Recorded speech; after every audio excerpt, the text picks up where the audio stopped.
Fundamentalmente va a ser por una escleritis. Escleritis y sus variedades como la queratitis ulcerativa periférica con o sin escleritis asociada. El enfermo con una vasculitis sistémica tiene en general problemas de pared ocular. Hay otras vasculitis sistémicas que van a dar inflamación orbitaria y muy rara vez inflamación intraocular. Por eso reumatólogos y oftalmólogos a veces no nos entendemos. Y ahí dentro del auditorio hay un par de amigos míos reumatólogos que entienden de qué les estoy hablando. Porque a veces para el oftalmólogo, y sobre todo el oftalmólogo general, esto parece como algo temible. Esta es para muchos la vasculitis retinal. Vemos ahí los vasos que en la angiografía tienen esa imagen en el lecho, un cuadro intenso, tal vez aquí bilateral, da para temblar. Pero esto que se envía a veces en interconsulta como una vasculitis retinal, bueno, resulta que en más de la mitad de los casos no está inflamado el vaso mismo. No es ese el origen fisiopatológico. ¿Qué ocurre? Para un reumatólogo, una genuina vasculitis significa un pequeño riesgo de muerte. Y eso lo sabemos desde antes de las terapias modernas. Un enfermo con artritis reumatoide que tiene una escleritis necrotizante como manifestación de una vasculitis tiene una mayor mortalidad a mediano plazo. Lo mismo una vasculitis ANCA positiva. Ahora, hay una frase de James Rosenbaum, y él en algún minuto parte una charla diciendo que si usted tiene un paciente con una vasculitis sistémica en tratamiento y aparece una vasculitis retinal, no pida aumento de terapia inmunosupresora, esa vasculitis retinal es infecciosa. Y yo muestro aquí un caso mío de una necrosis retinal aguda, pero el caso que mostró James Rosenbaum cuando vino a Chile hace más de 10 años fue el de un citomegalovirus. Era un paciente con una granulomatosis con poliangeitis que estaba en un tratamiento sistémico importante, probablemente micofenolato 2 gramos, llegó al reumatólogo para que subiera el micofenolato a 2,5 o 3 gramos al día, porque la vasculitis seguía activa. ¿Dónde estaba activa? En el ojo. Y resulta que era infecciosa. ¿Ya? Y la frase textual está ahí en inglés con la referencia. Este caso, como les dije, una necrosis retinal aguda, como para ilustrar lo que significa eso. Por lo tanto, la vasculitis sistémica, la verdadera vasculitis del reumatólogo, no es nuestra vasculitis. Nosotros no tenemos un acuerdo. Cuando en el año 2005 se estandariza la nomenclatura, se hace hincapié en que no hay un término formal, en que no hay una definición. Dan una descripción de que para hablar de vasculitis retinal necesitamos alguna evidencia de inflamación ocular y cambios vasculares retinales. Muy, muy abierto. Lo que sí dice, y ahí lo subrayo en rojo literal, que lograr consenso en cuáles serían esos cambios retinales, esos cambios vasculares, resultó ser problemático. Vale decir, tiene que haber inflamación, tiene que haber cambios vasculares. ¿Cuáles cambios vasculares? No nos pudimos poner de acuerdo. Prefiero mostrarles lo que ocurre en una verdadera vasculitis. Esos son los defectos de haber sido formado por un gran patólogo ocular. Me gusta mirar las imágenes de biopsia, si bien esta es una imagen de texto o que me la cedió algún colega. Aquí hay una verdadera vasculitis. Fíjense, miren lo que muestra la flecha, porque tal vez ni siquiera tengan claro de lo que estamos viendo. Esto es un vaso sanguíneo. La flecha apunta a una zona de oclusión vascular, ¿vale? Es decir, el vaso se ocluye. Hay un edema endotelial, hay una necrosis endotelial, hay oclusión.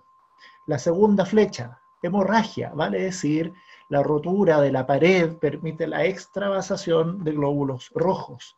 Y por supuesto hay un infiltrado celular.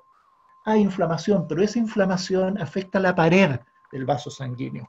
Los patólogos antiguos llamaban a esto vasculitis leucocitoclástica, porque ahí tienen los polimorfonucleares que se van destruyendo por el ataque inmunológico contra la pared del vaso. Por lo tanto, para las genuinas vasculitis, el vaso sanguíneo, su pared y o su endotelio es el objetivo del ataque inmune. No es el medio de paso para ir a inflamar un tejido circundante. Por ejemplo, vemos aquí una fotografía clínica a la izquierda que bien se pudiera corresponder con lo que ven a la derecha. Tienen un vaso sanguíneo con un acúmulo linfocitario perivascular, pero no hay daño de la pared. Vale decir, hay un reclutamiento de células inmunes perivasculares que pudiera darnos la imagen angiográfica de una periflebitis, que pudiera darnos el aspecto de un vaso envainado, pero bajo cierto umbral no se produce daño de la pared.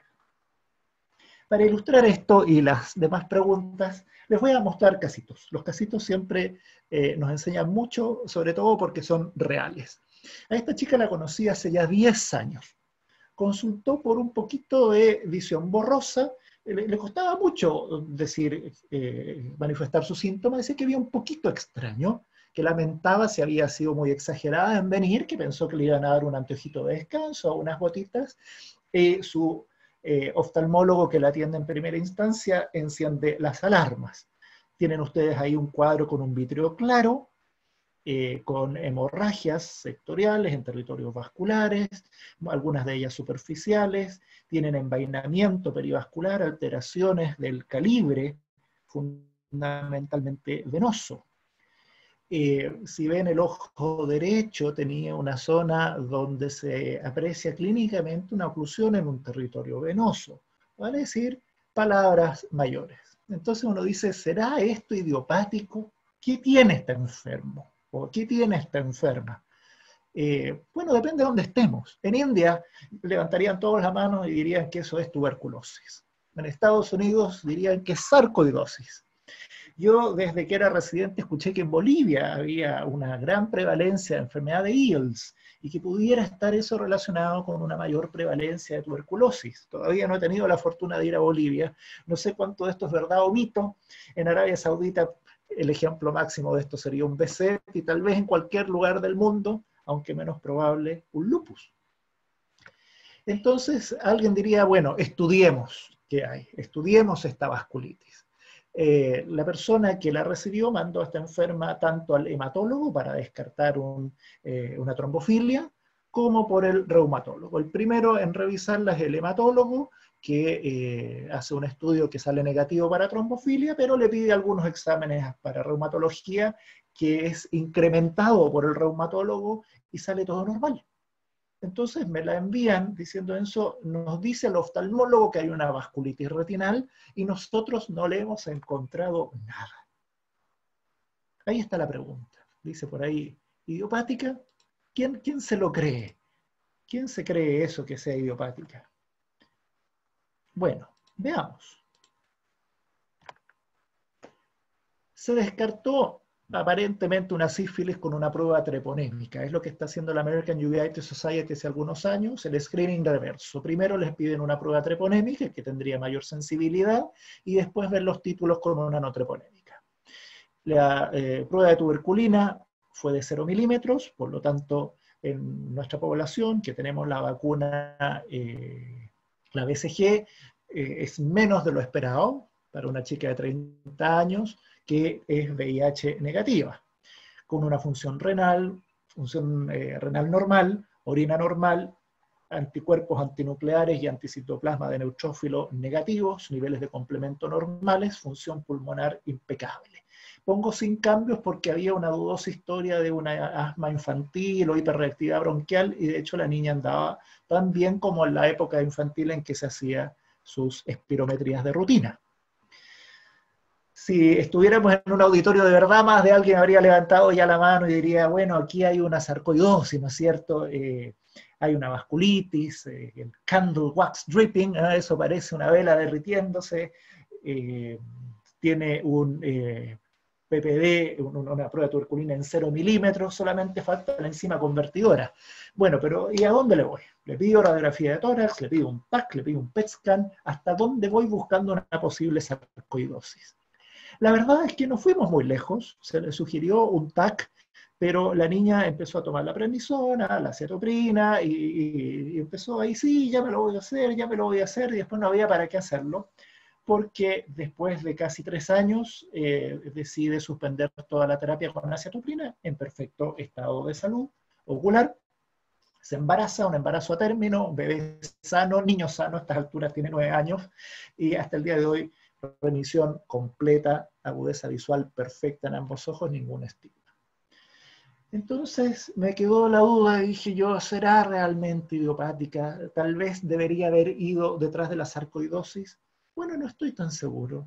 Lo que aprendí de mis maestros es que con una sarcoidosis, si tengo una función respiratoria normal, está todo normal, está el ojo yendo bien, tal vez me pueda quedar tranquilo. Discutible, me hubiera gustado tener el TAC de tórax, pero si no se pudo, bueno, no soy el único que tiene muchos casos idiopáticos.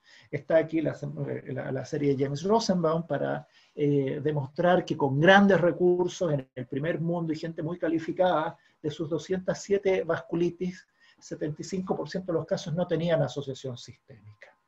Y pacientes con vasculitis retinal que tenían una vasculitis sistémica fueron solo 4 casos que están ahí en la tabla.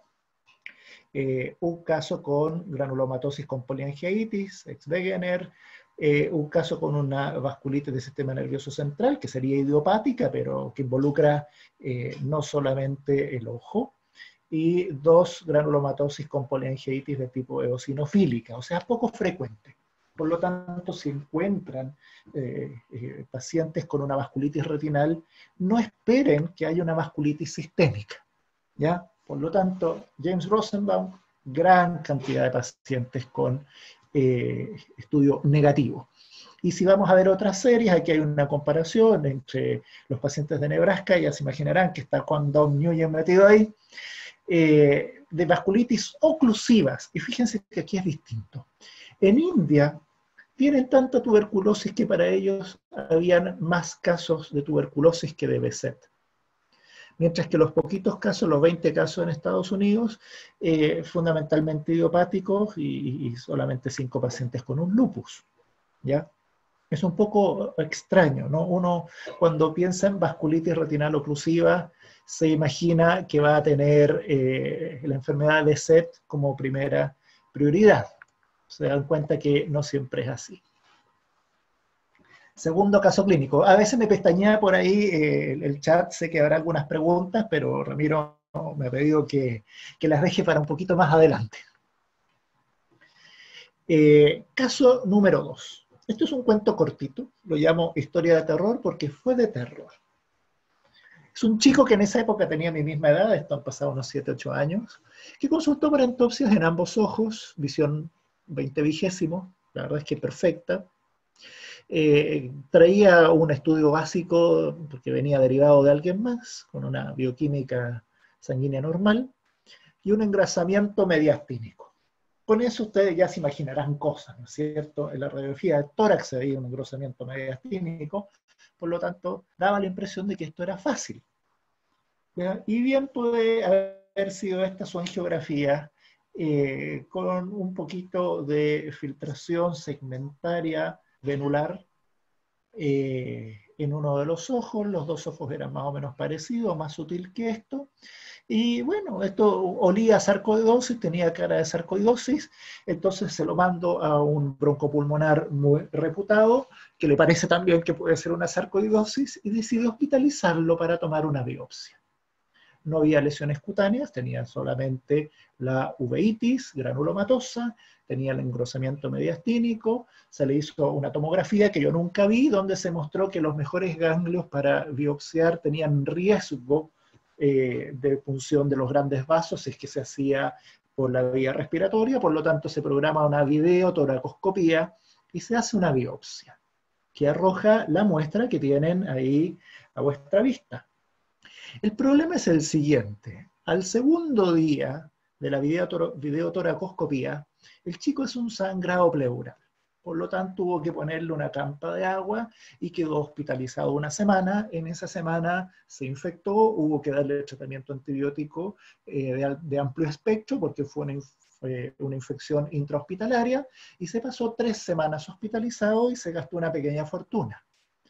Para un diagnóstico que a los 6 meses estaba perfectamente controlado con 7,5 miligramos de prednisona al día.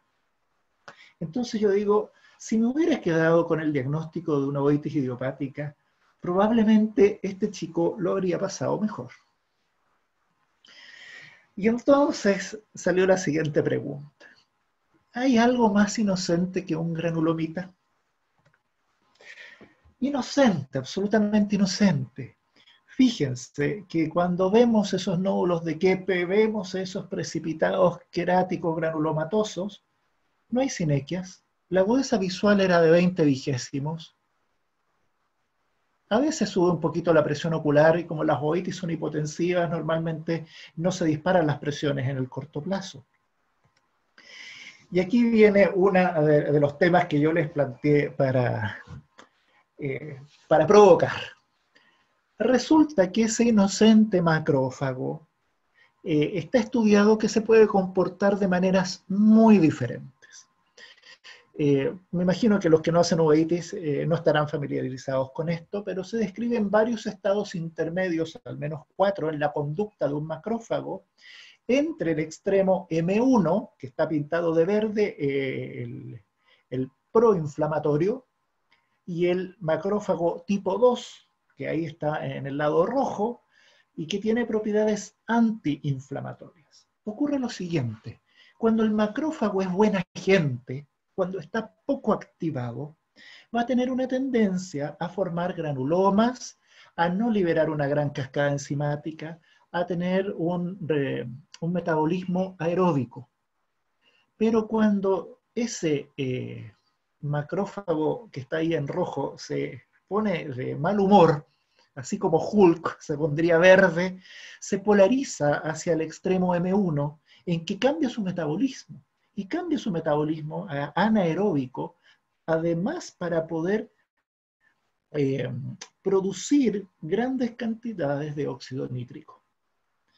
Este es tumoricida, no agrega, no tiende a formar granulomas. Entonces, si yo ya había visto ese granulomita inocente, debería haber supuesto que lo que pasara en el fondo de ojos no iba a ser tan terrible. Caso 3. Caso 3. Este es un chico de 20 y pocos años que no tenía grandes misterios. Doctor, me mandaron aquí porque con el diagnóstico de una uveitis intermedia, pero desconfío del diagnóstico que me han hecho. Ok, mira, ¿eres sano? Sí. ¿Has tenido algún episodio de artritis en tu vida? No, nunca. ¿Úlceras orales? No, estoy bueno, 1 o 2 veces en la vida, sí, pero reciente o antigua, no, en los últimos 6 meses. ¿Alguna ulceración genital? No. ¿Algún compromiso dermatológico? No, tampoco. Lo examino y bueno, tenía una actividad de uveitis posterior,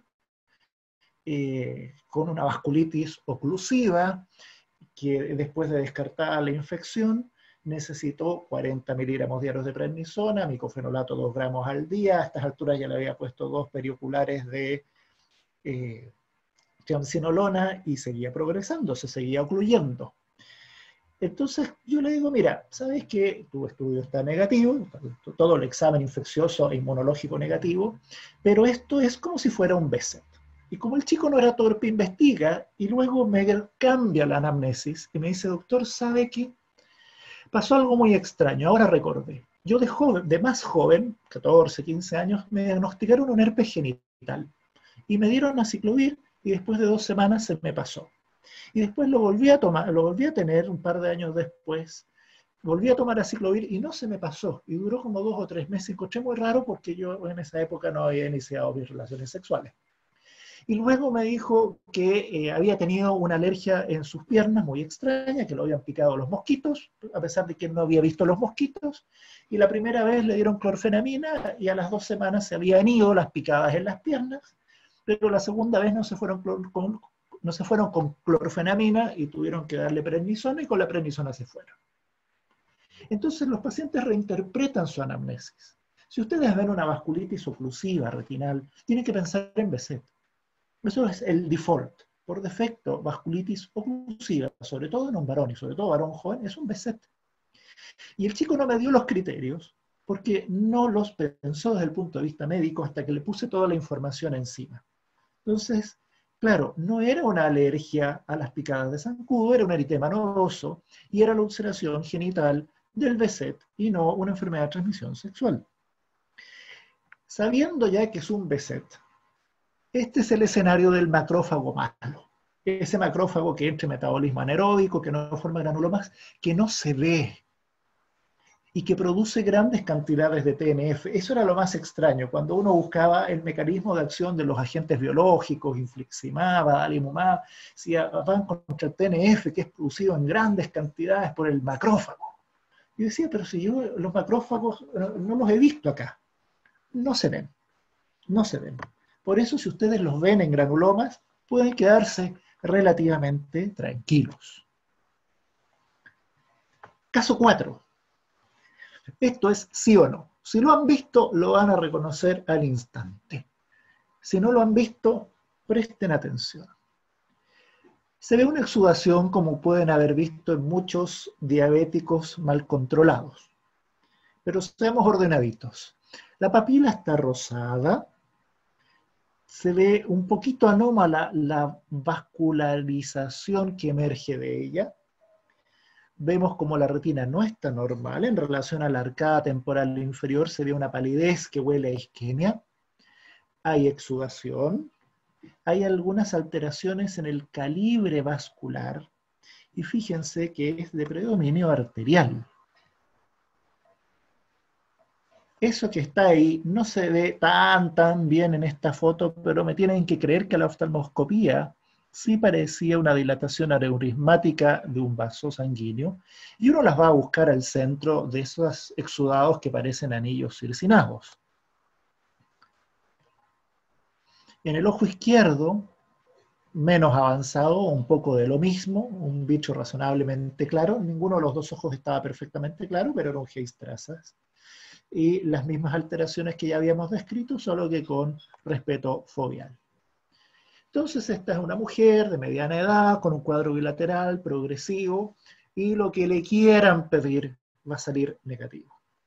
Los que ya lo han visto se ríen porque ya saben de qué se trata, distintas imágenes para mostrar la exudación, como hay un daño a nivel de epitelio pigmentario, incluso retina profunda, no tanto edema macular activo en este momento.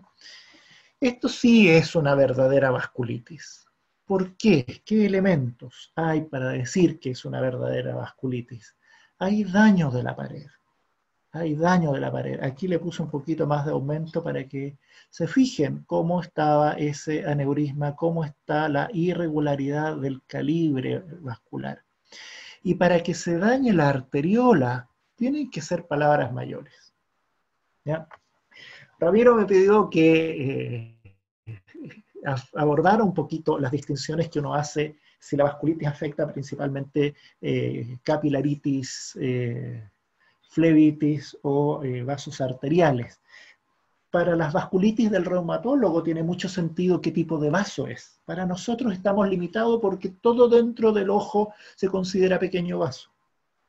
La arteria central de la retina es una arteriola pequeña, pero sí, dentro de nuestro pequeño ámbito reducido, les quiero dejar solamente un mensaje. La arteriola no debiera ocluirse. Tiene una pared muscular que le da rigidez mecánica y tiene una presión de perfusión. La vénula tiene una presión de perfusión mucho más baja y tiene un calibre mayor, por lo tanto es un flujo lento, la trombosis no es tan difícil. Para que una vasculitis afecte arteriolas, probablemente hay un evento inmunológico mayor y van a necesitar una carga terapéutica inmunosupresora más pesada. Esto es algo que algunos tuvieron en gracia llamar IRVAN por las iniciales de idiopática vasculitis de la retina con aneurismas y neuroretinitis. Afecta la papila y aneurisma, este caso lo tiene todo. A las 6 semanas de acetoprina, en esa época fueron solo 100 miligramos al día, más prednisona partiendo en 60 y con una reducción gradual, recién a las 6 semanas ya había un cambio notable. Vemos como ese macroneurisma había ya dejado de filtrar y la práctica ya era inaparente. Y el calibre de la pared se ha ido progresivamente rehabilitando. Aquí hubo una vasculitis real porque hubo daño a la pared. La pared perdió su forma, perdió su regularidad, perdió su impermeabilidad y sangró.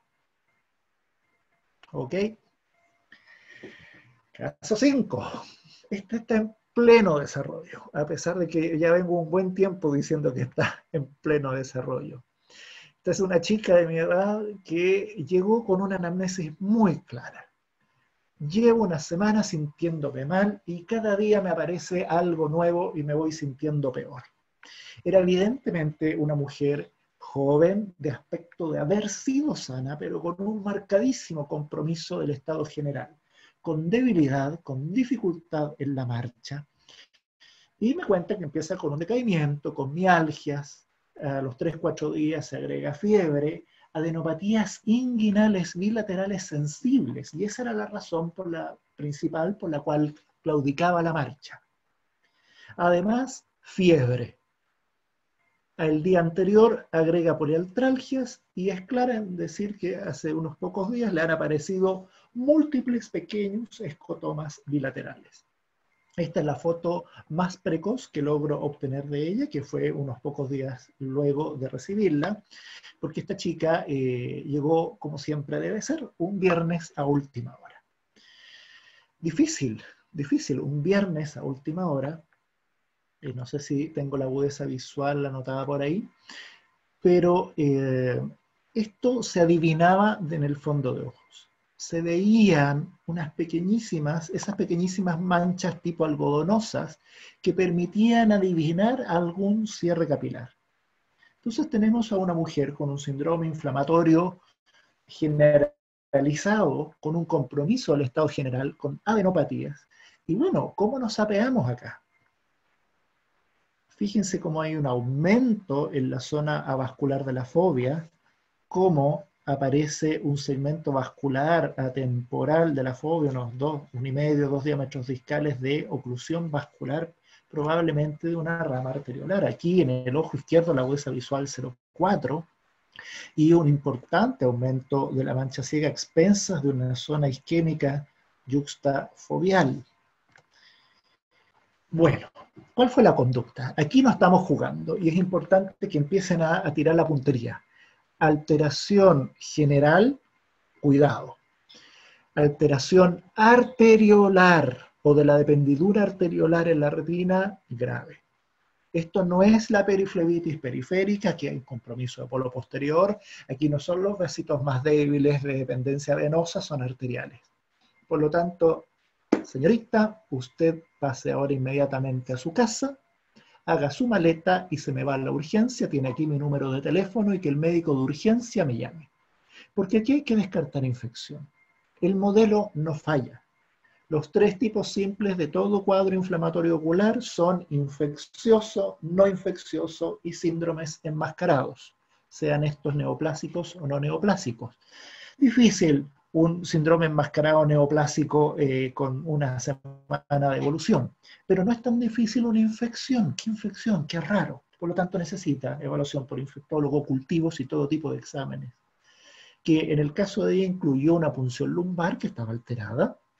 Después los cultivos fueron negativos, extinción de hongos negativos, se buscó tuberculosis también negativo. Créanme que hubo un estudio exhaustivo que mostró una bioquímica sanguínea extrañamente normal. Se descartaron todas las infecciones que se puedan imaginar que se puedan descartar en una clínica en Chile. Llegó a la biopsia de ganglio que mostró una inflamación reactiva inespecífica. ¿Qué tenemos? ¿Qué tenemos? Bueno, está de más decirles que le dimos el bolazo de corticoides endovenosos y después la prednisona con una mejoría significativa desde cierto punto de vista. Pero vamos a ver los hechos, y ahí están a la derecha. ¿Hay vasculitis retinal? Sí. Oclusión, aunque no hay exudación. Hay una oclusión en un cuadro inflamatorio. ¿Tuvo vasculitis del sistema nervioso central? Probablemente sí, con esa alteración del líquido cefalorraquídeo. Tuvo un antinuclear positivo en un 80. Límite, ¿no es cierto? Para muchos no tendría importancia, pero vamos a hacer cuenta que cuenta. La artritis la tuvo. Transitoria, se fue rápido, pero la tuvo. Me falta un criterio neurológico, alguno pudiera decir que ese líquido cefalorraquídeo alterado sería el tercer criterio para llegar a clasificarla como un lupus. Voy a esperar a que tenga el lupus para ponerle el cascabel al gato. Vean aquí, arriba el estado post-hospitalización, abajo lo más agudo que logré fotografiar. Un vítreo mínimamente turbio y yuxtafoveal, un poquito hacia nasal, tienen esa zona de aumento de la reflectividad en retina interna que se correlacionaba bastante bien con las zonas de silencio angiográfico. Piensen, este es el ojo izquierdo. Y donde estuvo inflamado, finalmente termina atrófico. Entonces, esta chica tuvo atenuación de sus escotomas, tuvo reducción, pero no desaparecieron. La tecnología hoy día nos permite ver vasculitis de vasos cada vez más pequeños. Yo recién estoy empezando a jugar con estos equipos. Este es el detalle del OptoView, que permite cuantificar algo que es evidente. La paciente lo relata tal cual. Dice, mis escotomas han disminuido de tamaño. Algunos más pequeños creo que han desaparecido, ya no soy capaz de verlos, pero ahí están. Ojo derecho a vuestra izquierda, ojo izquierdo a vuestra derecha. Antes y después. Se le pueden poner numeritos a eso, pero fuera de ilustrar muy bien el caso, hasta aquí todavía estoy en mi curva de aprendizaje. Creo que tenemos que aprender a utilizar estos nuevos recursos. 3 tipos de vasculitis retinales idiopáticas, chicos, solo 3. Las genuinas, las que son realmente idiopáticas, probablemente ese 75% de los casos que le llegan a James Rosenbaum. Segundo grupo, aquellas cuya asociación sistémica no llego a detectar. Tal vez había una sarcoidosis y como solo le hice una radiografía de tórax y no le hice un TAC, no la pude diagnosticar. Pero le di prednisona, le di acetoprina o metotrexato y finalmente se curó, entró en remisión con una espirometría perfectamente normal siempre. Quedó como idiopática, se me escapó una sarcoidosis. Creo que no voy a ser ni el primero ni el último. Espero que no me ocurra frecuentemente, pero puede ocurrir. Y el tercer grupo son las abortadas, como el caso ahora último que les mostré. Esas que por su tratamiento inmunosupresor oportuno no llegan a manifestar el resto de la enfermedad extraocular. La verdad es que si seguimos a estos pacientes durante décadas, vamos a encontrar que el porcentaje de casos idiopáticos se va achicando. Les aparecen otras cositas, les aparece el lupus. Ya, tú me dijiste que apretar eso una vez, ya. Y no sé. Perdón. Si las trato en forma oportuna, no voy a llegar a saber el final de la película. Presiona la letrita que te sale ahí, como hice yo, y listo. Bien. Ahora, si yo no tengo un diagnóstico sistémico, no me exime la responsabilidad de vigilar esos órganos que pueden caer a futuro. Por lo tanto, piensen en riñón, pulmón y sistema nervioso central. Como les vamos a dar tratamiento, les vamos a pedir un hemograma y un perfil hepático con cierta frecuencia. Adjuntemos una proteína C reactiva para que nos alerte si es que hay algún grado de inflamación sistémica. Y tener en mente, sobre todo al principio, las causas infecciosas. Caso 6. Si me estoy extendiendo mucho, me paran y pasamos a las preguntas, por favor. ¿Ya? A ver, me la mandaron como un caso idiopático.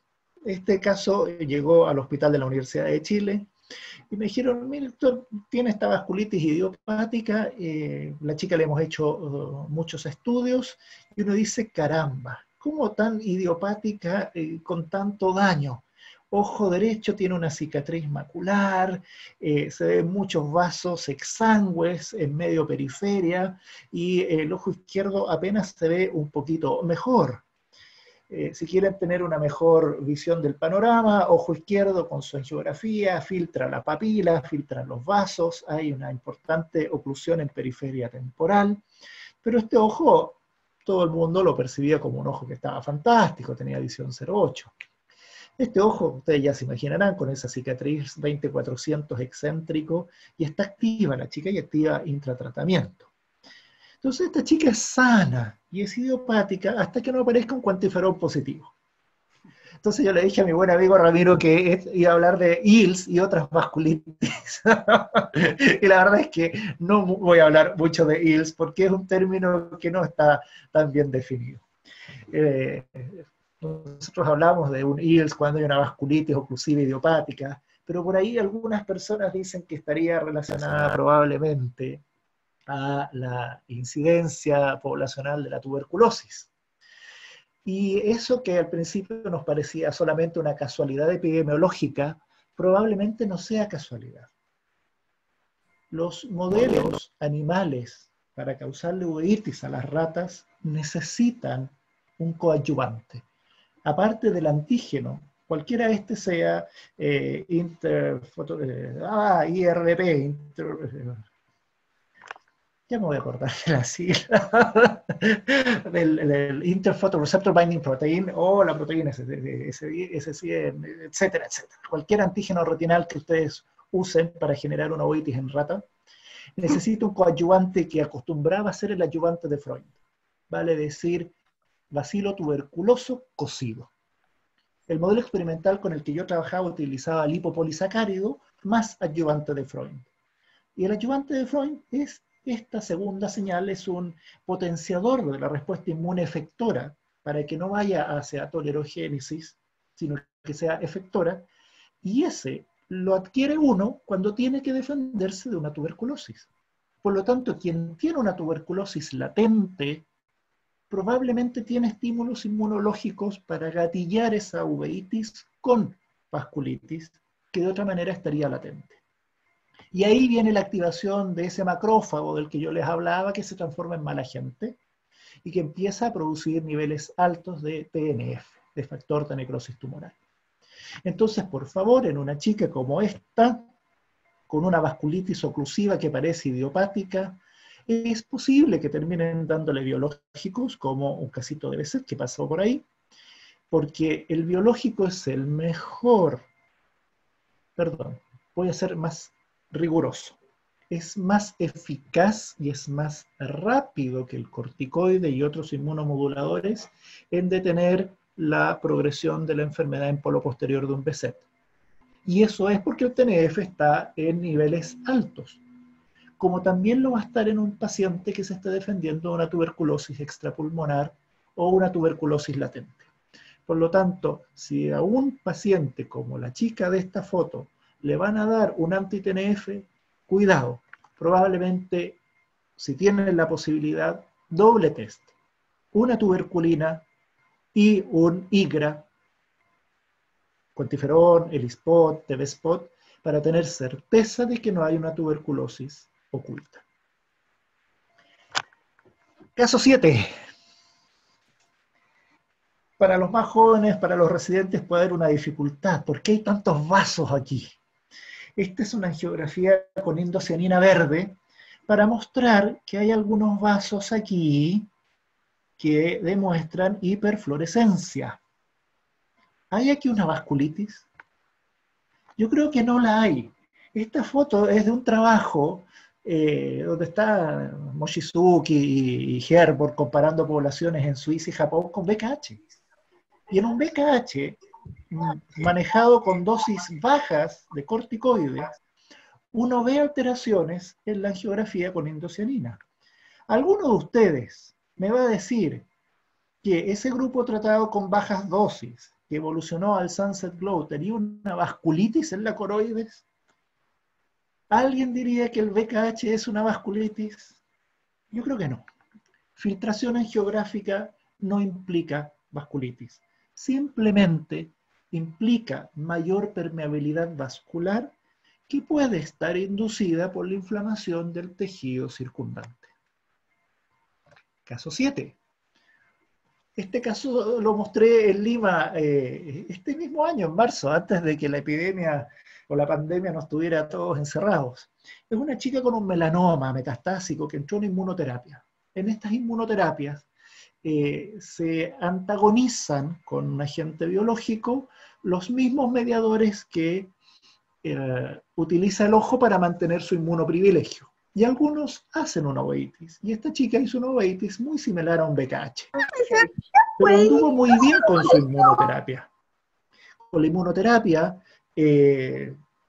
tenía molestias como fatiga muscular y parestesias, pero las metástasis comenzaron a achicarse, unas adenopatías tremendas que tenía y que le dificultaban la marcha, también tenía adenopatías inguinales porque el melanoma fue en un pie, disminuyeron, recuperó su movilidad, recuperó su estado de salud general, incluso tenía una metástasis retroorbitaria que desapareció, pero quedó dependiente por una uveitis de prednisolona cada 2 horas y prednisona.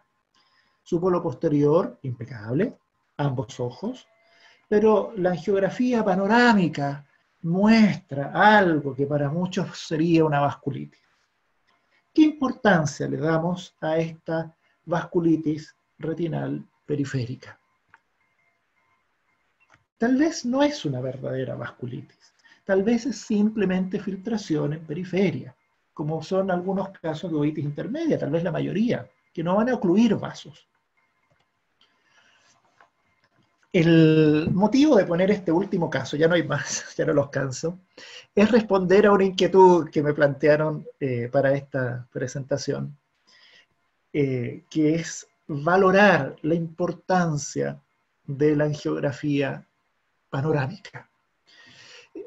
Yo tengo el lujo de tenerla, pero creo que yo no hacía tan mala medicina cuando solo tenía un angiógrafo convencional. Vayamos con la historia. Año 2012 se publica ahí en el American Journal, gente muy destacada, como pueden ver ahí entre los últimos autores, la diferencia en la conducta de quien tiene acceso a una angiografía panorámica versus quien no. Ahora, desde un punto de vista ético no le iban a hacer la angiografía 2 veces a cada paciente, sino que la hacían una pura vez con el aparato panorámico y le permitían al clínico observar lo que está abarcado por el círculo. Esta es una foto original del trabajo. Y se veía de qué manera cambiaba la decisión del médico si tenía acceso a esta angiografía limitada o si tenía acceso a la angiografía de campo amplio. Entonces, en esta foto, ustedes podrán ver que la percepción que tiene quien ve solo el centro es muy distinta de quien ve todo el conjunto. Pero quien solo ve el centro no va a decir que ese ojo está bien. Se ve un edema macular cistoide. ¿Qué ocurrió? Esto está puesto incluso en el abstract. En el 48% de los casos, el médico que tuvo acceso a la angiografía panorámica cambió su conducta. Cielos, ¿me van a decir que me he equivocado en la mitad de todos los casos de uveitis posteriores que he visto antes de tener este maravilloso angiógrafo? Déjenme mover esto que me estorba. Esta es la tabla original. He borrado algunas cosas para que no se distraigan.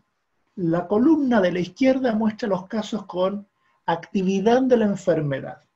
Y la columna de la derecha, aquellos en que la conducta de manejo cambió.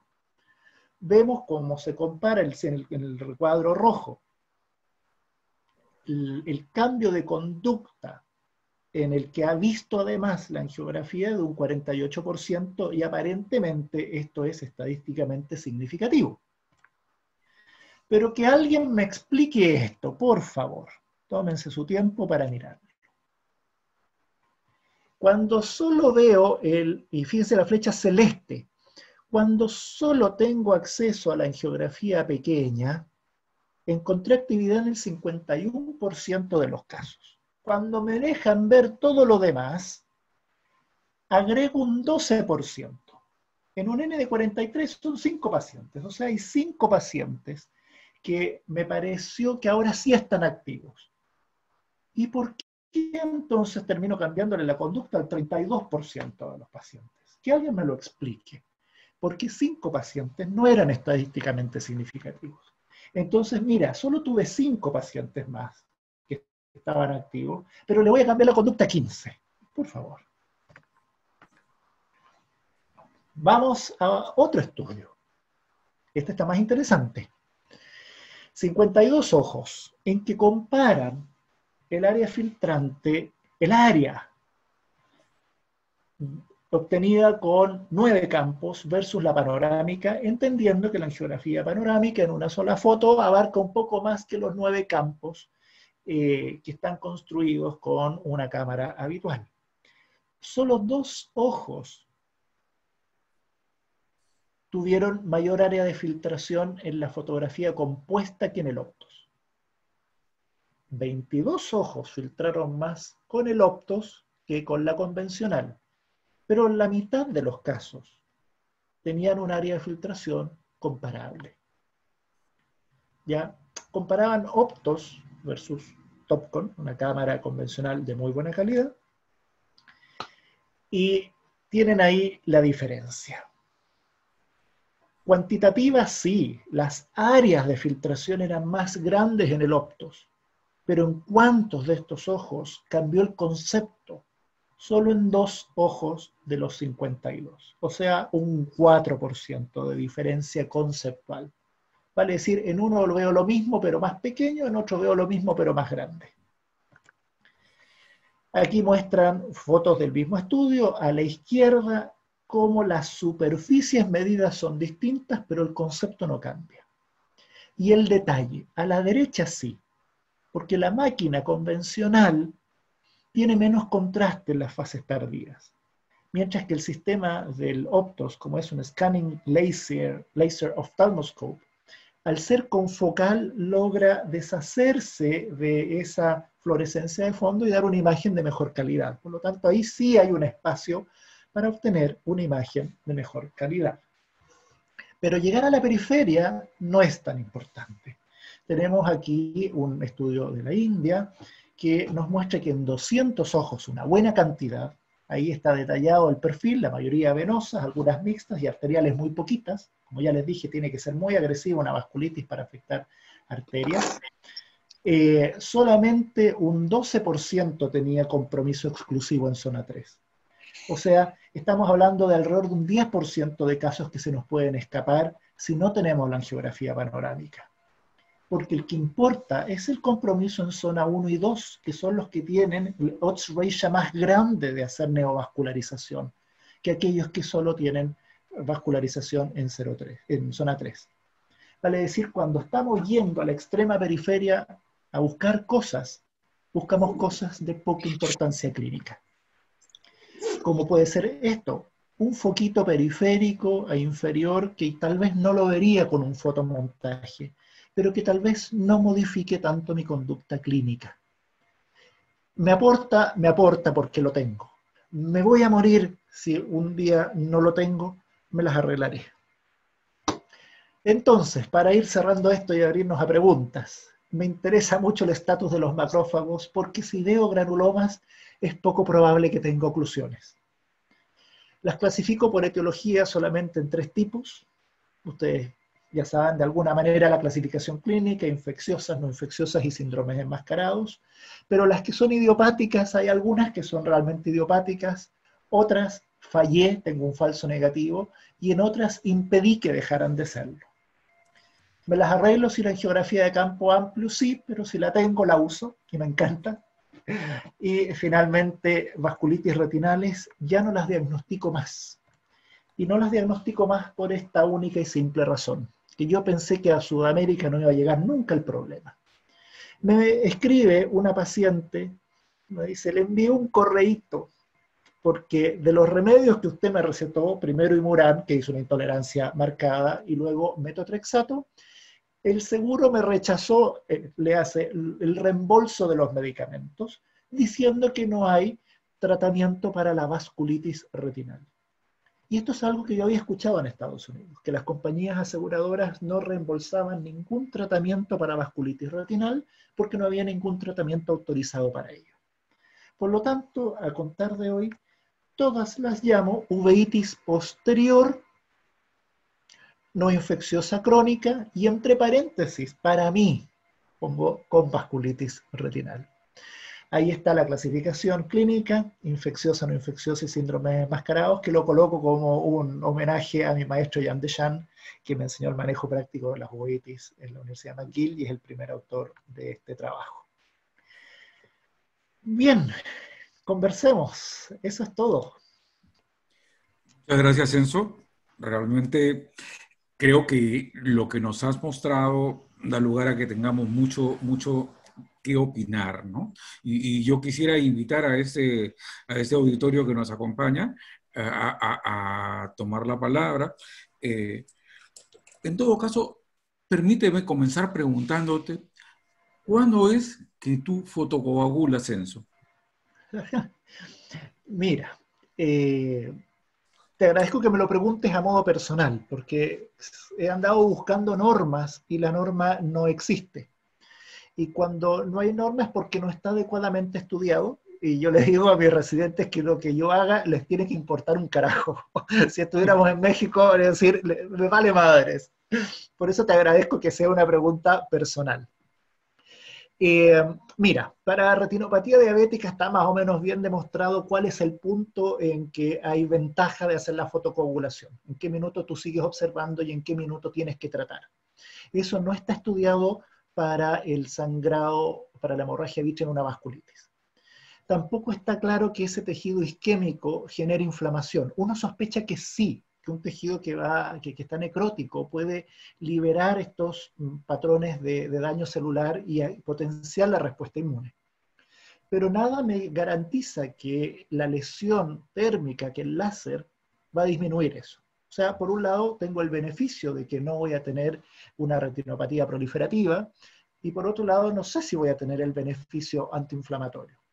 Lo que sí sabemos es que el riesgo de neovascularización en un paciente uveítico es mayor que en otras patologías no inflamatorias, porque los estímulos inflamatorios a nivel del promotor en el gen hacen un upregulation, vale decir, aumentan la expresión de los hypoxia responsive elements. Me estoy metiendo un poquito dentro del metabolismo celular, pero el VEGF es una dependidura del hypoxia inducible factor. Toda la cascada de la isquemia se potencia por la inflamación. O sea, la cantidad de VEGF que se va a producir para la misma cantidad de isquemia va a ser mucho mayor. Y como tal vamos a tener mayor incidencia de neovascularización. Pero funciona también a la inversa. En estos casos, un tratamiento corticoidal enérgico puede ayudar a enlentecer y frenar la neovascularización. En la época previa a la Avastin, por ejemplo, las membranas neovasculares de la coroiditis multifocal se trataban con grandes golpes de prednisona y respondía a la mitad de ellas. La neovascularización retinal probablemente no responda tan bien ni de la misma manera, pero ya has visto aquí el caso en el IRVAN, donde el tratamiento antiinflamatorio a las 6 semanas te soluciona el problema sin necesidad de fotocoagular. Entonces la respuesta es depende. Si ya hay neovasos, probablemente sí vamos a fotocoagular. Si hay isquemia en zonas 1 y 2 en forma masiva, también lo vamos a hacer. Pero el punto de corte creo que es caso a caso. Si yo tengo un paciente que viene de una zona rural o de la selva con escaso acceso a salud, por supuesto que lo voy a fotocoagular, aunque lo fotocoagule de más. Si tengo un paciente de un nivel intelectual superior, con fácil acceso a salud, cercano al lugar donde yo trabajo, lo voy a observar un tiempo porque lo voy a estar tratando de su patología de base. O sea, la respuesta es un depende gigantesco, pero las dependiduras son, como en cualquier caso de isquemia, el área de isquemia. Si es isquemia cercana a polo posterior, tiene mucho más riesgo que si es solo isquemia periférica. Si el nivel de inflamación es más alto, también tiene riesgo. Y si el acceso a salud es escaso, también estoy más proclive a tratarlo. Muchas gracias, Enzo. Siguiendo, quisiera decirles a todos que estamos abiertos a las preguntas que quieran hacer. El doctor Gabriel Espinosa Torres pregunta, ¿qué valor le darías a la eosinofilia asociada a algún proceso vascular de la retina periférica? Bueno, eosinófilos a uno lo hacen pensar en infección, ¿cierto? Infecciones, parásitos, por lo tanto bien merece la interconsulta con un internista, idealmente un infectólogo, ¿ya? Ahora, si la pregunta es por esos dos casos de vasculitis ANCA positivo eosinofílica del trabajo de James Rosenbaum, eso es otra cosa. Esos son diagnósticos muy difíciles de hacer. Las vasculitis ANCA positivas son mañosas. Tienen con mucha frecuencia falsos negativos. Ahí vale la pena prestarle atención a la técnica. La inmunofluorescencia indirecta tiene mayor sensibilidad que el test de ELISA. Me explico en términos simples. Cuando yo pido ANCA, por defecto buscan anticuerpos fluorescentes, inmunofluorescencia. Y ahí, en forma subjetiva, se detalla si el patrón es C-ANCA o P-ANCA, citoplasmático o perinuclear. Ese es más sensible. La otra técnica, que es el ELISA, para detectar el tipo de anticuerpo anticitoplasma neutrófilo, vale decir, el anti-MPO o antiproteinasa 3, es más específico, pero es menos sensible. Pero el grupo de superposición no es muy grande. Por lo tanto, si yo tengo eosinofilia, también me sentiría más proclive a pedir los anticuerpos anticitoplasma neutrófilo de los dos tipos. Vale decir, ANCA por inmunofluorescencia indirecta y anti-PR3 y anti-MPO por ELISA. Sí. La doctora Valeria Escuña pregunta,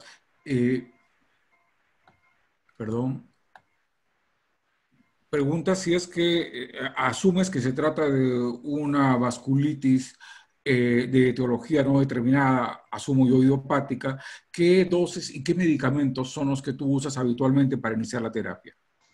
Bien, entendiendo que el diagnóstico de vasculitis retinal no existe, ¿cierto? Sino que es una uveitis posterior con alteraciones vasculares en las que no hay consenso, se aplican las normas de un manejo de una uveitis posterior. Descartada la infección, el golpe de corticoides y un agente ahorrador de corticoides. Rara vez el metotrexato, a pesar del fast trial, yo todavía creo que el metotrexato es menos potente que el micofenolato o la acetoprina, pero esos probablemente serían los dos inmunomoduladores que usaríamos con mayor facilidad. Bien, ahora, si tengo, por el contrario, una vasculitis oclusiva, y yo creo que es un BSET, aunque sea un BSET incompleto, si el ojo se manifiesta como un BSET, o si tengo un EARS, con certeza de que no hay una tuberculosis latente, voy a ir a los anti-TNF. Porque en ese nicho, vale decir, enfermedad de BSET con vasculitis oclusiva, el anti-TNF es insuperable. Perdón, ahí podría venir Manfred Sirhut y compañía y decir que el interferón alfa 2A es mejor, y sí, hay un espacio para eso, si bien no tengo experiencia y el resto del mundo odia el interferón por los síntomas gripales que lo hacen realmente difícil de sobrellevar. Yo no sé si es que alguno de los doctores aquí presentes quisiera pedir el micrófono para invitar, de repente quiere hacer un aporte o alguna pregunta. Por favor, esperamos sus intervenciones. Hola Ramiro, ¿cómo estás? Buenas noches. Soy el doctor Barriga. Bienvenido, doctor Guillermo Barriga. Para quienes no lo conocieran, el doctor Guillermo Barriga es todo un referente peruano e internacional en enfermedades de retina, uvea, neurooftalmología y creo que muchas cosas más. Adelante, Guillermo. Gracias, Ramiro.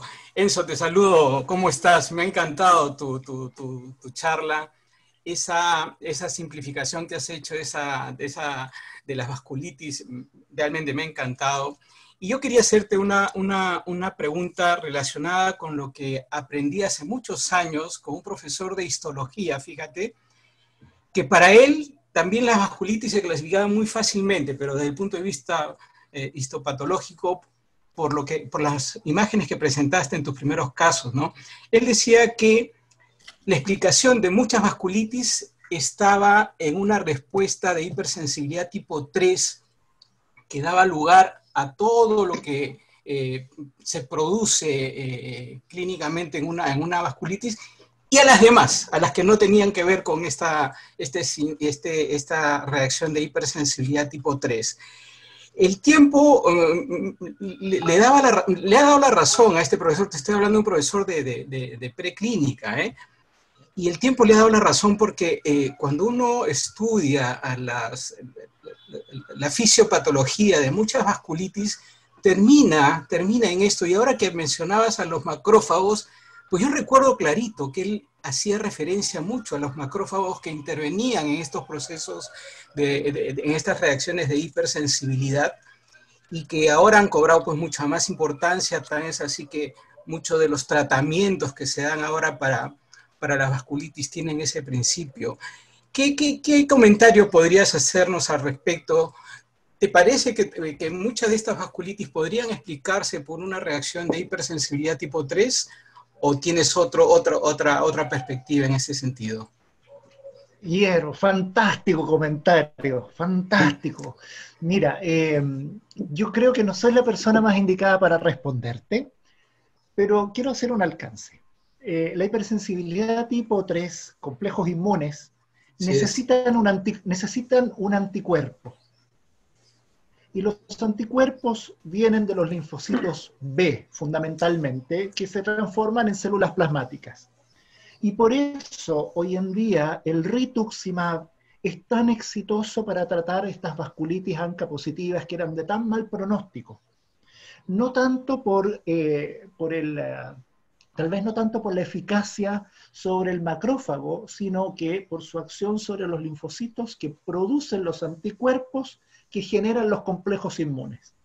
Entonces, esta vía es muy, muy importante para las vasculitis de verdad, esas que ve el reumatólogo, esas que ve el patólogo. Pero nosotros los oftalmólogos trabajamos con vasculitis de mentira. Nosotros nos va también con los antimetabolitos. y el BC que nos va también con los anti-TNF. Entonces, claro, las vasculitis de verdad, las generales, sí, por supuesto, eso que tú nos recuerdas. Gracias. Muchas gracias. Hay un montón de preguntas, está la doctora Serrat, te la vi pasar por ahí en las preguntas, dice por ahí si en estos casos consulta con el reumatólogo. Casi siempre, cuando no lo hago, que es la mayoría de las veces, es porque el reumatólogo me lo envía a mí. Muchas veces estos pacientes llegan a un oftalmólogo general, que hace un diagnóstico correcto, que lo envía al reumatólogo, y muchas veces el reumatólogo es amigo mío y me lo reenvía. Entonces ahí está el sesgo de derivación y el rol que a uno le toca. Pero estos son casos para manejar junto con un internista. Estos son pacientes que necesitan auscultar sus pulmones, que necesitan tener claro el esquema de vacunas. Uno los conoce, pero uno se equivoca más que ellos. Perfecto. Si me permites un comentario más sobre esto, Enzo. Sí. Cuando uno trabaja en un hospital general como el mío, donde hay muchas especialidades y dentro de ellas reumatología, que ahora además tienen una sección de inmunoreumatología, no sé por qué le han agregado ese prefijo a su especialidad. Yo pensé que todos los reumatólogos hacían lo mismo, pero parece que se están especializando también. Pero el hecho es fíjate, que nosotros, con respecto a la pregunta de Amelia, nosotros no podríamos tratar un paciente... Ya no quiere artrosis. No, yo te iba a decir que nosotros no podríamos tratar en mi servicio de oftalmología un paciente con vasculitis que requiere, por ejemplo, antimetabolitos, si no interviene el reumatólogo o por lo menos el médico internista. Lo que sucede es que en un hospital general como el nuestro es necesario, es obligatorio la interconsulta si es que nosotros detectamos al paciente. Y al revés también, lo que te pasa a ti, ¿no? Muchas veces los reumatólogos nos pasan a los pacientes, pero terminamos manejándolos conjuntamente, ¿no? La anécdota más, lo que más nos ha pasado, pero yo lo viví como una anécdota, era cuando era residente y me tocó tratar una enfermedad de Wegener. En realidad era una escleritis que había hecho este paciente terrible. Y por orden de mi jefe, que era mi mentor, el doctor Carbone, me dijo, anda, busca al reumatólogo, que avísale que tenemos. Y me puso a monitorizar a ese paciente, todos los días lo iba a ver, porque con él aprendí que el oftalmólogo es el que va avisándole al reumatólogo cómo va yendo su tratamiento. Si esa escleritis no mejoraba, era porque el reumatólogo tenía que hacer algo más porque algo no estaba funcionando en el tratamiento que recibía el paciente. Y ahí aprendí que esto es necesario manejarlo pues en equipo. El reumatólogo difícilmente va a ver un fondo de ojo con la facilidad que vemos nosotros, un fondo de ojo. Entonces, para ver cómo le está yendo a la vasculitis, indudablemente va a necesitar de nosotros, ¿no? Y viceversa, manejar estos medicamentos tan complejos, con tantos efectos colaterales que tienen, es mejor estar junto con un reumatólogo o un internista que conozca el manejo de esto, porque van a presentarse efectos colaterales inevitablemente, ¿no? Muchas gracias, doctor Barriga. Quisiera invitar al doctor Gustavo Gutman y luego a la doctora Amelia Serrate para que nos hagan un comentario. Adelante, Gustavo.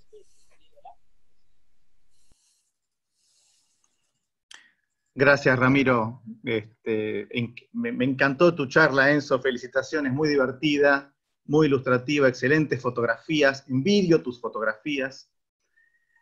Y un comentario que me gustaría hacerte es una patología que por ahí no tienen tanto en Chile, nosotros en Argentina sí la tenemos, que debuta con una venulitis retinal, que es la retinocordiopatía de Behçet, que como primera manifestación, ya hemos tenido varios de estos casos, antes de aparecer la coroiditis multifocal, aparece una venulitis difusa, no oclusiva en general, de toda la retina y muy simétrica en ambos ojos, asociado al edema cistoide, etc., con muy poco compromiso de vitrio y de segmento anterior, y muchas quejas del paciente.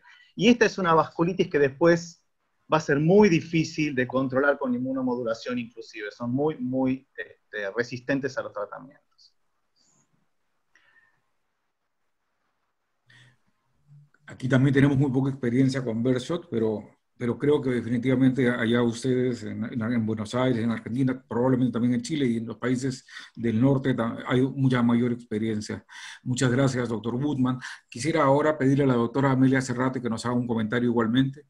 Ramiro, buenas noches a todos. Doctor Enzo, felicitaciones, una linda presentación, muy ilustrativa. Creo nos está enseñando bastante. Y claro, como ya los comentarios han precedido, nosotros trabajamos con los reumatólogos y créanme que aprendemos bastante de ellos y ellos también. Entonces tener un reumatólogo o los reumatólogos que hablen el mismo idioma es mucho más fácil, porque lo que con frecuencia sucede es que cuando van a un reumatólogo que no ve esta parte ocular, regresan al paciente y dicen no tiene absolutamente nada ni requiere tratamiento. Pero cuando ya uno va conociendo la parte esta de reumatología e inmunología a la par, como ellos van conociendo los ojos, el tratamiento es más fácil. Acá en nuestro medio nosotros vemos mucho de vasculitis asociado al cuantiferón positivo. Entonces, son difíciles de manejar. Yo he visto chicos jóvenes de 18 o 20 años que vienen pues ya con la neovascularización y entre el tiempo de cita, entre el diagnóstico y el tratamiento con láser, se produce la hemorragia. Y luego que hay hemorragia, se deriva donde el retinólogo y mientras espera la consulta, acabó con un desprendimiento de retina. Entonces yo he visto muchos jóvenes con desprendimiento de retina, operados, reoperados, un ojito ciego y el otro ojo, pues el tratamiento. Hay que tener en cuenta que estos problemas isquémicos vasculares asociados a cuantiferón positivo o el ILS es muy frecuente en nuestro medio. Y decirle a los colegas, ¿no? Si ven que hay un problema en un ojo, hagan un buen fondo de ojo, incluyendo la periferia. ¿Para qué? Para que puedan encontrar estos casos que el pronóstico es malo. Se van a la ceguera o pierden la visión.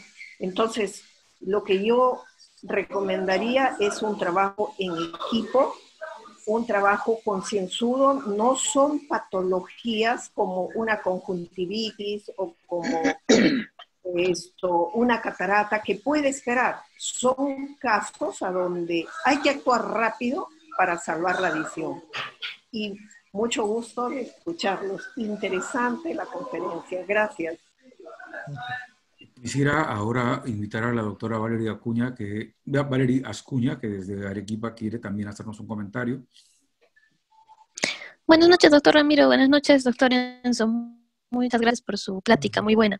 Solo quería hacer un comentario sobre el artículo que nos mostró, que efectivamente es el que tiene más pacientes reclutados, que son dentro de todos los pacientes que ellos tenían con diagnóstico de uveitis, han separado 270 que son vasculitis retinal. Si bien ahí informan que lo mínimo es lo que está relacionado a vasculitis sistémica, ha habido cierto error en la metodología. ¿Por qué lo digo?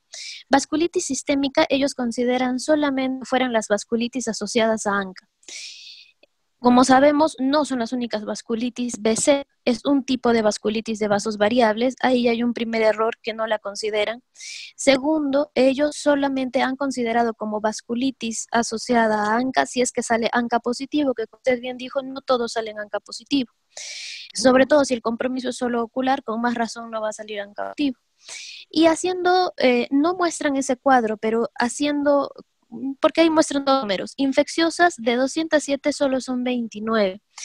Asociadas a enfermedades sistémicas, sean AIJ, sea AR, sea BZ, sea esclerosis múltiple, sea sarcoidosis, es un número más 41, que es más o menos el 20% de las vasculitis, las vasculitis retinales. Entonces, si bien su conclusión es que las vasculitis retinales muy pocas veces están asociadas a enfermedades sistémicas, viendo sus números reales, eso no es del todo correcto. Hay otro estudio que recluta más vasculitis retinales, esto en asociación, vasculitis retinales asociadas a vasculitis asociadas a ANCA, esto lo hizo Foster, asociados a unos reumatólogos, ¿no? Que los reumatólogos le referían a estos pacientes. Él sí vio que en estos 14 pacientes, en 8 pacientes sí había compromiso de retina, de vasculitis retinal, no solo de retina, sino ya vasculitis. Entonces, ellos dicen que sí, en las vasculitis sistémicas sí hay un poco más de prevalencia de vasculitis retinal, ¿no? Y otro punto solamente, que el corticoesteroide no se da disociado de la terapia biológica.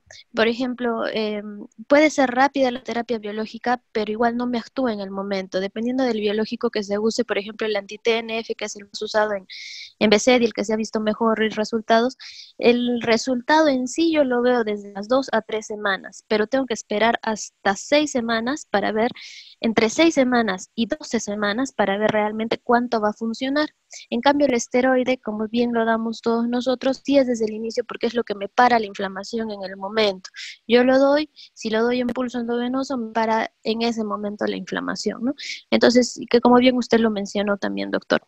Y solo una pregunta, el ANA positivo que le salió en ese paciente que tenía cefalea, artralgias, ¿usted ese 1/80 lo consideró como positivo? Porque eso no me da el diagnóstico de lupus, me dice que sí hay una inflamación, que podría haber por ahí alguna autoinmunidad, pero el líquido cefalorraquídeo tampoco me habla exactamente de autoinmunidad.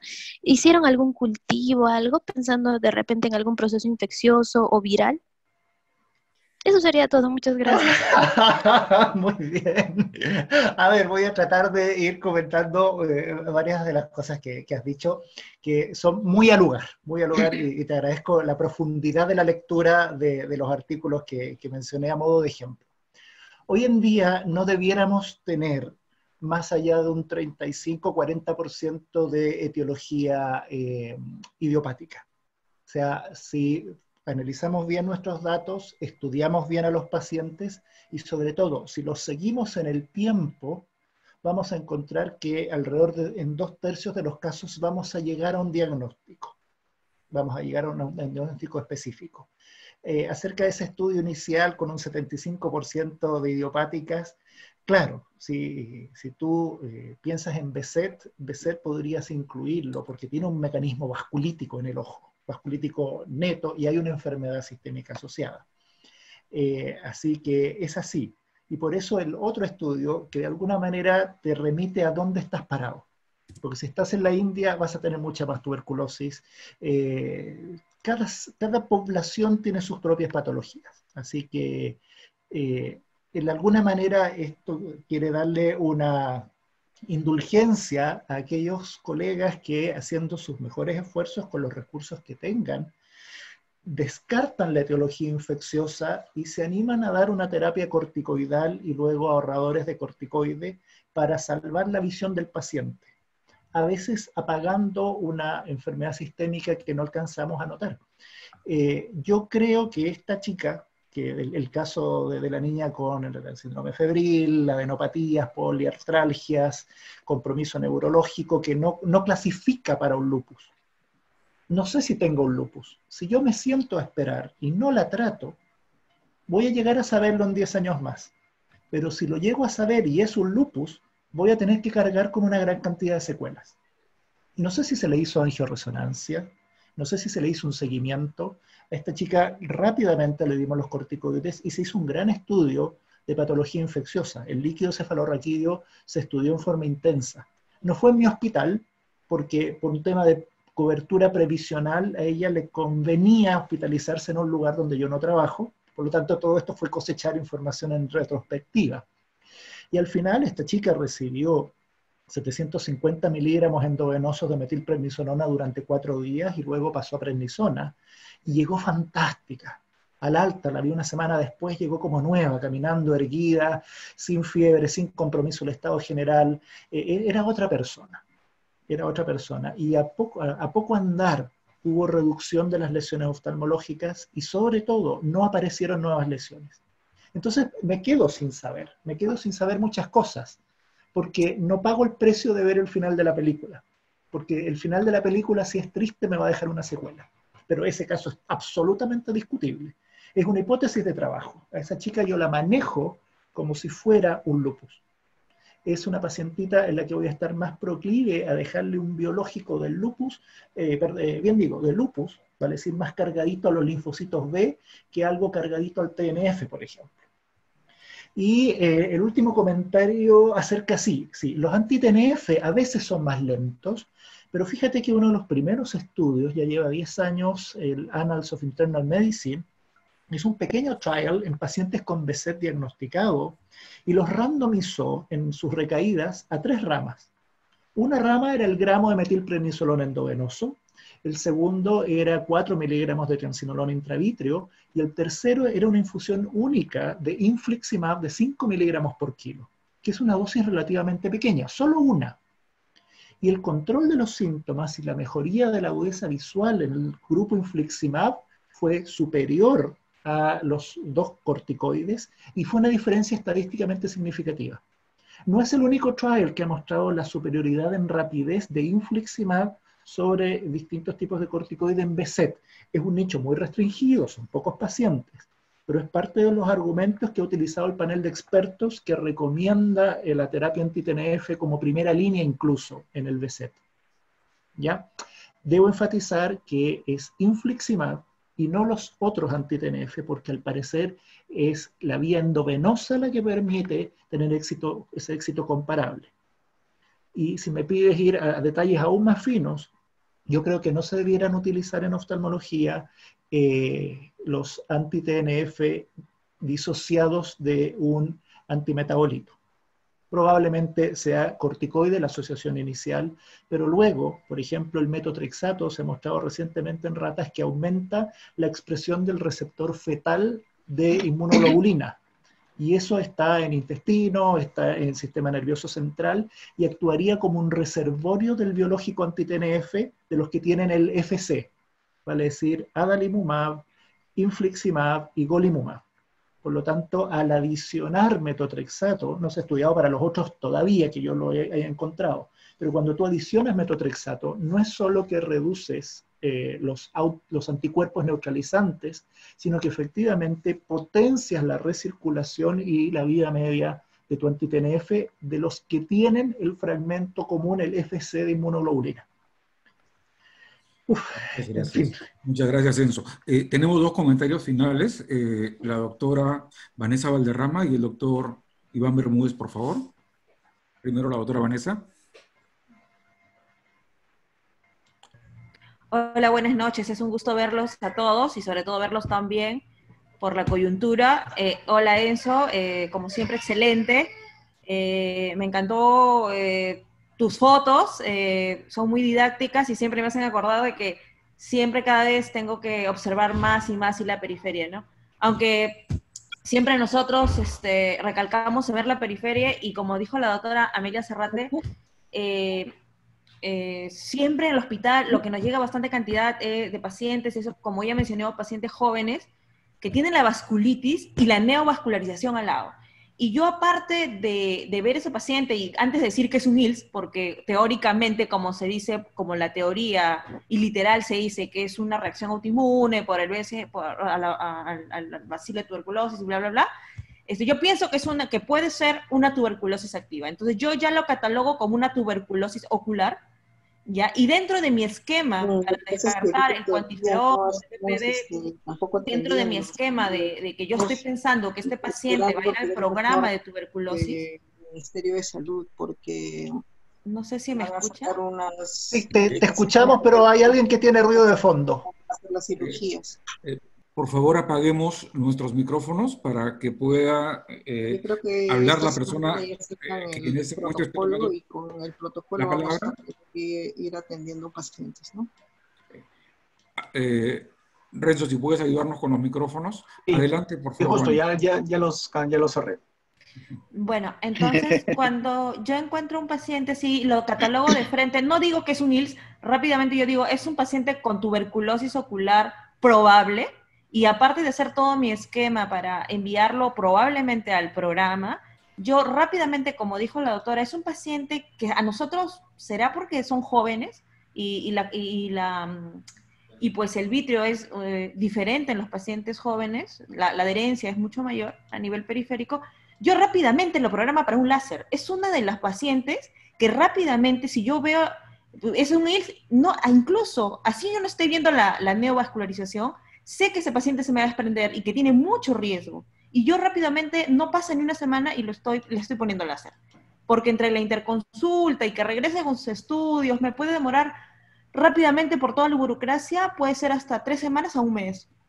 Y ya viene mal. Lo mismo que en otro paciente que yo decido ponerle láser, es un paciente con pars planitis, a un niño, por ejemplo, que sé que está muy inflamado, que está muy mal sus ojitos, y que de repente le puedo empezar la dosis de corticoide rápidamente, me baja la inflamación, tampoco espero mucho tiempo y intento darle láser, o en otro caso crío, pero me está yendo bien con el láser, son niños que de verdad me sorprenden cada vez más, o sea, intento ponerle láser con los nuevos sistemas que tenemos en el hospital, y la verdad me ayuda bastante en reducir la cantidad de inmunosupresores que voy a tener que usar a la larga. No sé si a ti te parece de la misma manera eso. ¿Cómo estás manejando esos casos? Con el láser ayudado, ¿no? Como coadyuvante. Bueno, las dos preguntas. Primero, el IELTS, ¿vale? Es decir, tengo esa vasculitis oclusiva, un sujeto joven, sano. Ahí viene la historia de los macrófagos. Ese paciente tiene los macrófagos en un alto nivel de actividad. Están activados por gérmenes, o sea, ¿está bien que estén activos o es un error inmunológico? Entonces, efectivamente, tienes que hacerlo todo para descartar esa tuberculosis latente, porque no puedes fallar. Si se te pasa una tuberculosis latente y le terminas dando la anti-TNF, puedes tener un desenlace fatal. Mientras tanto, todas las medidas para ganar tiempo y minimizar secuelas son bienvenidas. Simultáneamente, si tú vas a escoger finalmente entre un Avastin, bevacizumab, o un corticoide o un anti-TNF, probablemente el menos útil en términos de estudios sea el Avastin, pero es el que vas a tener que usar en ese minuto. Y encima la fotocoagulación mientras lo vas estudiando. Perfecto, eso lo haría igual que tú. Y la otra pregunta acerca de esas pars planitis tan inflamadas, no me he visto en la necesidad. Y tengo un pequeño enredo mental porque he visto algunos estudios que favorecen mucho la crioterapia, hasta el día de hoy. Y yo tengo el recuerdo de que la crioterapia era tremendamente inflamatoria. Entonces sale gente muy importante presentando sus series con un resultado de crioterapia fantástico y me deja con muchas dudas. Me deja con muchas dudas.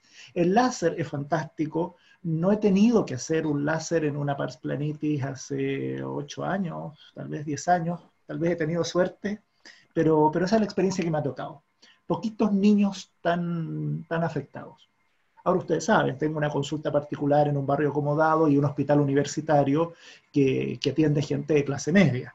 Probablemente los más desfavorecidos económicamente que demoran en llegar a los hospitales públicos sean ese grupo de pacientes, donde de alguna manera tienes que meterles láser junto con una terapia sistémica y a veces, ¿por qué no?, una terapia intravítrea, encajando el glaucoma, encajando la catarata, porque a fin de cuentas es mejor un paciente polioperado viendo que un paciente que se vaya a la ceguera con su cristalino claro. No sé si eso te ayuda como para seguir el comentario de esto, o preguntarle la opinión a los demás. Sí, Enzo, yo igual que tú, le tengo muchísimo miedo a la crio, ¿ya? O sea, le tengo harto miedo a las tisis, sobre todo en un niño, anestesiarlo, dejarlo con dolor post. No me gusta la crio, pero sí le he puesto la nueva crioterapia que se está utilizando con los nuevos instrumentos que ha traído el hospital, con ciclo G6, y sí me ha ido bien con ciclo G6. No está reportado, no está descrito, solamente está reportado para glaucoma, pero tengo 2 pacientes que no mejoraban, pero en este caso o sea, tenían inflamación leve, pero mi problema era bajarle la presión intraocular, porque es una complicación de la parplanitis. Y lo he podido conseguir solo con ciclo G6. Y me está yendo bien. De repente pronto hago un reporte de eso cuando regrese a mis actividades, pero eso me has hecho acordar mucho de esos pacientes que ahora tenemos que darles chance a esas alternativas, ¿no? Y como son menos ciclodestructivas, podemos intentarlo usando parámetros de glaucoma, ¿no? Para ir probando. Muchas gracias. Muchas gracias, Vanessa. El doctor Iván Bermúdez y finalmente, para despedirnos, el doctor Carlos Iberio también va a tomar la palabra. Adelante, doctor Bermúdez. Enzo, felicitarte por tu charla. En realidad me ha gustado mucho. Y nada, agradecerte por estar acá. Yo solamente, bueno, Vanessa habló un poco del ILS, y pues nosotros cuando estamos acá pensamos mucho en ILS y su relación que podría tener con la tuberculosis. En realidad hablar de ILS me parece que sería una charla grande acá en Perú. Solamente comentar de repente 2 cosas. Una, que la mayoría de veces, como hemos hablado, se habla mucho de láser, de anti-VEGF y todo eso, pero no olvidar el seguimiento de los pacientes, porque de hecho me ha tocado 2 casos en los cuales los pacientes fueron tratados por ILS y un año después llegaban a la consulta con los granulomas, con el granuloma coroideo de tuberculosis, ¿no? Y aparte de eso, también en el tema de estas vasculitis que no nos quedan muy claro, bueno, en el momento de usar biológicos, no olvidar siempre pues el diagnóstico, en el momento de focalizar el diagnóstico de tuberculosis, porque sabemos que los anti-TNF igual nos pueden desencadenar pueden empeorar una tuberculosis latente, ¿no? Y por otro lado, yo lo que te quería preguntar, Enzo, es que siempre me queda la duda particular cuando manejamos una vasculitis. Te soy sincero, muchas veces también las manejo, o mi punto de parámetro para definir actividad o no de la vasculitis es la uveitis posterior asociada. De repente es la vasculitis asociada a una uveitis posterior, y dicho sea de paso, muchas veces se nos va la coroiditis y nos queda ese filtrado vascular en la vasculitis, y que muchas veces nos lleva a pensar hasta cuándo seguir con el tratamiento. No sé si tú nos puedes dar alguna pauta. Yo particularmente siempre hay una vasculitis que queda residual, entre comillas. Como tú muy bien has dicho, de repente no es una vasculitis, para mí no son vasculitis a veces activas, no sé tu opinión, y nuevamente gracias por estar, aunque sea en Perú, de forma virtual, ¿no? En algún momento te tendremos presente. Bueno, siempre un placer, tú lo sabes, ya sea físicamente o virtualmente. A ver, todos podemos errar, y probablemente aquí les he mostrado los casos bonitos y uno tiende a no mostrar los casos, sus fracasos, que son los que realmente lo forjan a uno como especialista. Por eso, de alguna manera, insinué que aunque tú les des un biológico, finalmente hay que darles un antimetabolito. La terapia inmunosupresora convencional permite a lo largo del tiempo ir aumentando el porcentaje de pacientes que entran en control y que permiten ahorrar corticoides. Para eso uno ve el MAST Trial a 7 años, que muestra que el Reticert es muy bueno, el implante de fluocinolona a 5 años, pero del año 6 en adelante es superado por la terapia inmunosupresora. Y finalmente el paciente que se mantiene en terapia inmunosupresora va entrando en control. Entonces yo sé que de mis pacientes con vasculitis retinal en este minuto pudiera yo tener un 30-40% que estén activos sin yo saberlo en este momento. Pero como no voy a bajar la guardia y les voy a mantener su terapia, lentamente van a ir entrando en control.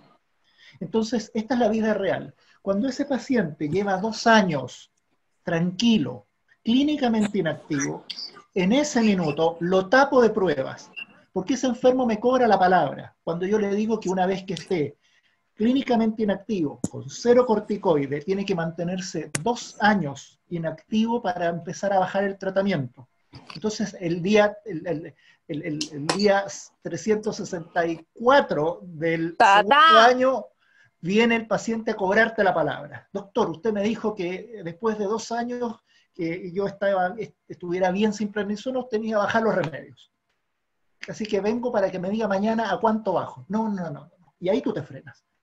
Ahora sí, me traes la bioquímica sanguínea completa, el estudio reumatológico completo y el mejor estudio de imágenes posible. Porque aquí sí que no voy a fallar. Para bajarte la terapia, sí que necesito que tú, paciente, me demuestres a mí que estás perfectamente inactivo. Y sí sé que en ese periodo voy a encajar algunos errores. Porque la angiografía tiene morbilidad, tiene costos, los pacientes les da alergia, les sube la presión, algunos a veces me llaman acá y me dicen, doctor, tengo un paciente suyo, le hemos puesto algún corticoide endovenoso, sigue complicado, ¿qué hacemos? Entonces es bonito cuando es uno el que tiene que asumir la responsabilidad de las complicaciones de una angiografía. Pero cuando el paciente va a bajar terapia, no lo perdono. Si quieres bajar terapia, me tienes que demostrar con el mejor sistema complementario posible de que no tienes actividad subclínica. Creo que ese es el único consejo que te puedo dar. Muchas gracias, Enzo. Sí. El doctor Carlos Siberio igualmente nos va a hacer un comentario que es el último también. Adelante, por favor. Doctor Carlos Siberio. Sí. Buenas noches, Ramiro. ¿Sí? ¿Me escuchan? Perfectamente. Ya. Hola, Enzo. Felicitaciones. Hoy un tremendo gusto saludarte a la distancia y felicitarte por esta excelente charla, como siempre, que nos instruyes a todos nosotros que estamos en este campo, ¿no? Muy linda, me encantó y aprendí mucho. Quería comentar algo sobre la enfermedad de ILS. Acá en el Perú, posiblemente por la alta incidencia de tuberculosis y por un problema posiblemente también no problemas, sino características genéticas de nuestra población, vemos con frecuencia pacientes con vasculitis hemorrágicas, ¿no? Vasculitis periféricas hemorrágicas asociadas al PPD o a cuantiferol positivo, ¿no? Y estos pacientes generalmente debutan con hemovitrio, o sea, vienen porque les baja la visión bruscamente, y en estos casos quisiera hacer 2 comentarios, ¿no? Hay muchas series de casos en los cuales se ve que es beneficioso hacer a pacientes vitrectomía temprana, ¿no? Entonces, cuando tenemos un caso de vasculitis periférica con hemovitrio, muy bien, hay que esperar a que baje el hemovitrio, darle corticoides intensamente. Es preferible darle antituberculosis, aunque esto es controversial, pero nosotros tratamos de dárselos para disminuir el antígeno. Pero muy importante es considerar una vitrectomía. El pronóstico es malo si no le hacemos vitrectomía. Y la vitrectomía va a permitirnos también controlar mejor la uveitis. Entonces, aparte de que disminuimos el riesgo de desprendimiento de retina, se controla mejor la vasculitis. Y otra cosa que también se está viendo es con hemovitrio secundario a vasculitis retinal, no hay que ponerle Avastin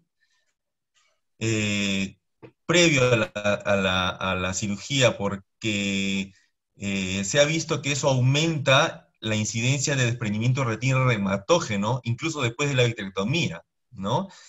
En todo caso, se le puede poner el Avastin 3 días o 2 días antes de la cirugía para disminuir ese riesgo, pero si le ponen una semana antes, lo que va a hacer el Avastin es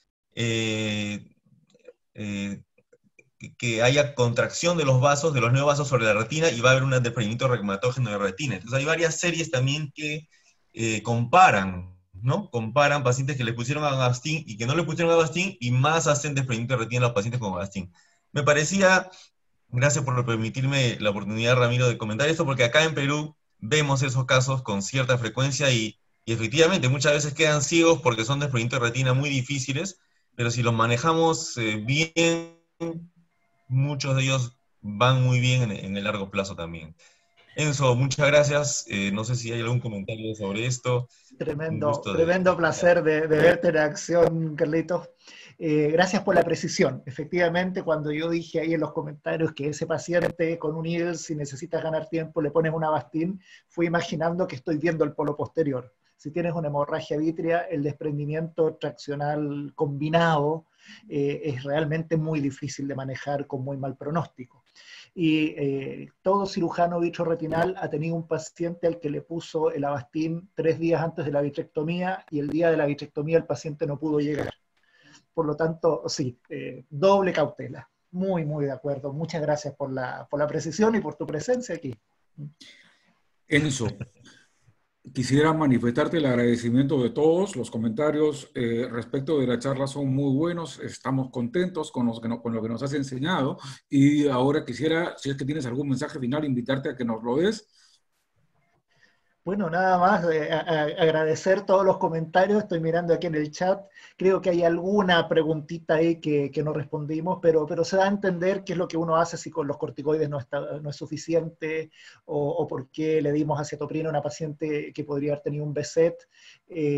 O sea, es una terapia escalonada, son los casos de verdad, son los casos de verdad.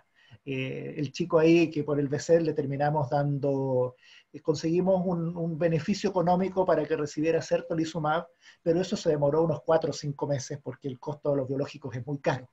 Entonces, claro, si alguien dice ahí, ¿por qué le diste solo acetoprina a un BSET con una vasculitis oclusiva? Entonces ahí yo le agradezco el comentario a Valerie que apareció en la lista, que si tienen un BSET con vasculitis oclusiva y no están los recursos para darle un biológico, deben ser usados 2 inmunosupresores en dosis completa. Nada más, solamente agradecer, feliz de vernos las caras y hasta una próxima. Aquí tenemos nuevamente a Renzo, que es realmente nuestro verdadero anfitrión, el que ha promovido estas reuniones de retinólogos, neurooftalmólogos y nosotros biólogos también. Muchas gracias, Renzo, y yo creo que eres tú la mejor persona para cerrar esta reunión. Adelante, Renzo. Solamente agradecerle a Enzo. Tengo que reconocer que es los maestros como él los que hacen que estas pláticas sean sumamente productivas e interesantes para todos los que escuchamos. Yo, Enzo, te reconozco de que siempre la uvea me resulta complicada, a pesar de que hago retina, la retina inflamatoria siempre es un mundo aparte, y hoy día contigo he aprendido muchísimo. Muchísimas gracias por haber participado con nosotros. invito a todos a que prendan sus micrófonos y le demos un aplauso a Enzo Castiglione, ¿eh? Muchas gracias.